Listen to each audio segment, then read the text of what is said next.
Kada ku dami 'ya'yana, yanzun nan zan dawo. Mama ki tafi da mu. Ku yi haƙuri, yanzun nan zan ɗauko 'yar uwarku Agwagwa tana can ruwa yana dukanta.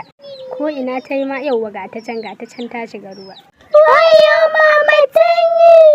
Kada ku dami, yanzu zan kai ku gidana ku yi wasa tare da 'ya'yana. Yauwa na gode Anta Akuya, na gode. Yauwa ku shigo, yanzu kuna cikin tsaro, kuna cikin gidana, ku shigo. Mun gode sosai Anta Akuya. Yauwa gidanku yana da kyau.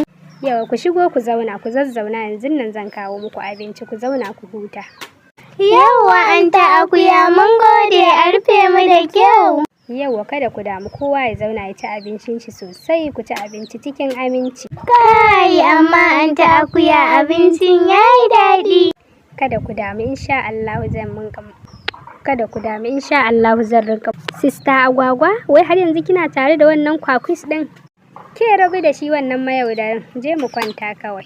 Bacci mai daɗi. Gaskiya Anta Akuya tana da kirki, gashi ta ceto mu daga sanyi muna